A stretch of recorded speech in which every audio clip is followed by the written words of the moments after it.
Lepo pozdravljeni, dragi gledalci in cenjene gledalke. V tokratni oddaji 7 si lahko ogledate pregled dogajanj doma in po svetu od 23. do 29. marca. Ostanite z nami.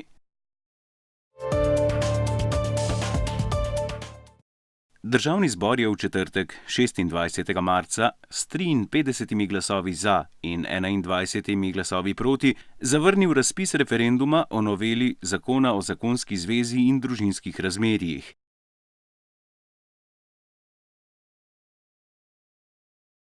S tem so ustavili tudi zbiranje podpisov ljudi za referendum.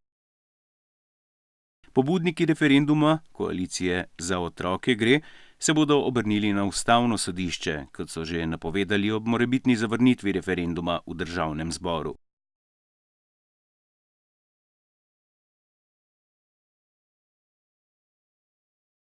Ustavno sodišče bo odločilo, če bo referendum dovoljen ali ne.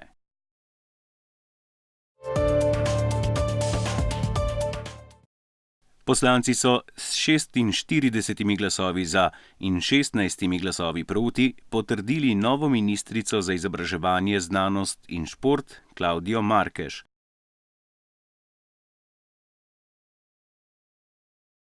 O njeni kandidaturi so razpravljali več ur, saj so v razpravi opozorili na številne napake in težave na tem področju, s katerimi se bodo morali spoprijeti, kot so ugled in avtonomnost učiteljstva, težave v zvezi z učno pomočjo in vključevanje romskega prebivalstva, področje mladih raziskovalcev in sredstva za znanstveno-raziskovalno delo.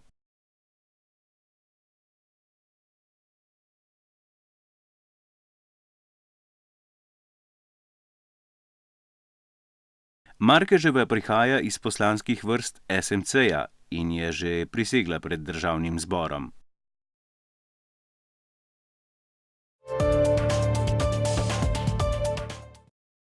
Učitelje so razjezili visoki avtorski honorarji ob rednih plačah v visokem šolstvu, ker za svoje delo, popravljanje testov nacionalnega preverjanja znanja, niso dodatno plačani in napovedujejo bojkot.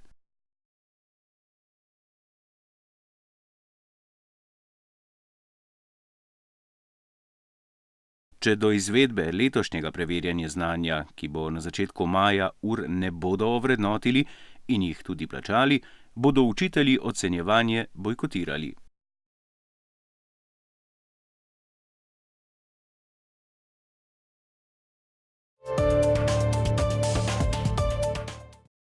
Vladno letalo Falcon ima odslej novo nalogo. Pomagalo bo reševati življenja z uvažanjem organov za presaditev.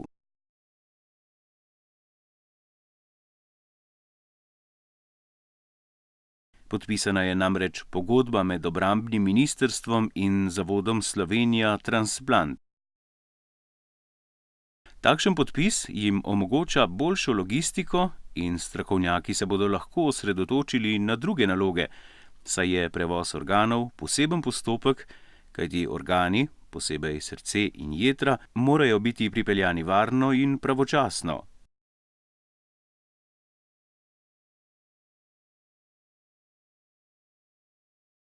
Falcon bo po organe poletel okoli 25-krat na leto.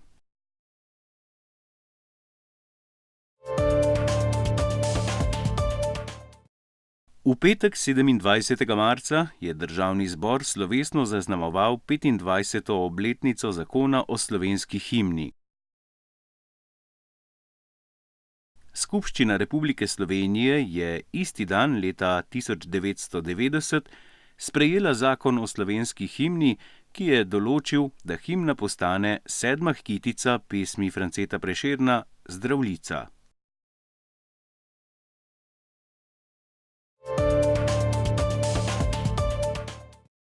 Letalo nemške letalske družbe Germanwings Airbus 320 je v torek strmoglavilo v francoskih Alpah. Umrlo je 150 ljudi. Po dosedanjih ugotovitvah naj bi kopilot Andreas Lubitz letalo strmoglavil namerno, medtem ko je glavni pilot zapustil kabino, ker je odšel na stranišče in se ni mogel več vrniti, čeprav je trkal in razbijal po vratih.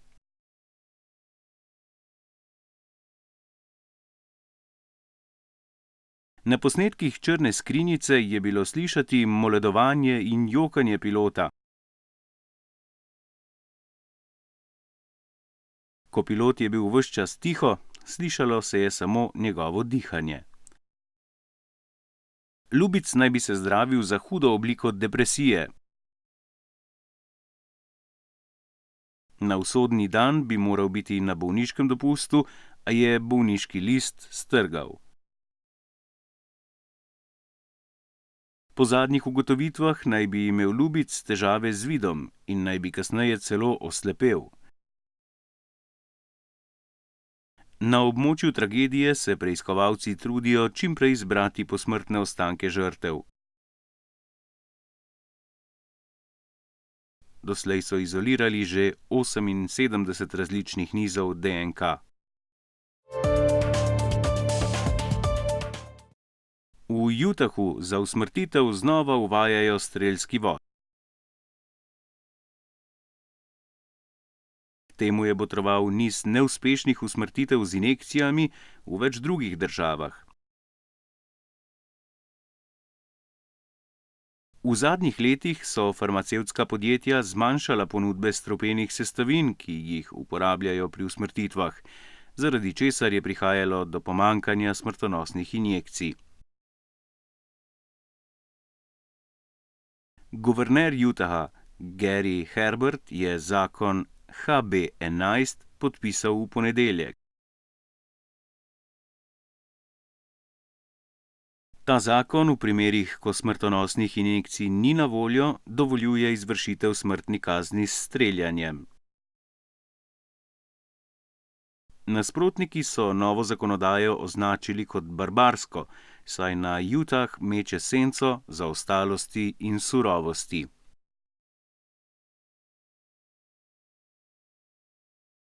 V Oklahomi je sicer strelski vod dovoljen le, če sta pred tem usmrtitvi z injekcijo ali elektriko zavrnjeni kot neustavni. V Sloveniji so zadnjo smrtno kazen izvedli leta 1957, leta 1989 pa so jo uradno odpravili.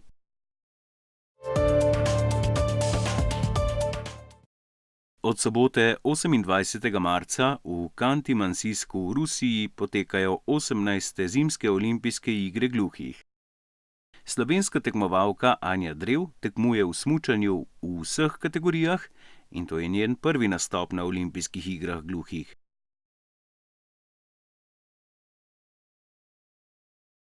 Začetek zimskih olimpijskih iger je bil tragičen, saj je preminil 49-letni argentinski delegat Fabián Roberto Dotto.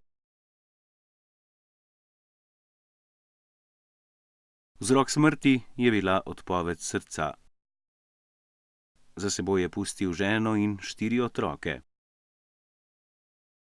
To je bilo za danes vse. Hvala za pozornost in se vidimo ponovno čez en teden. Nasvidenje.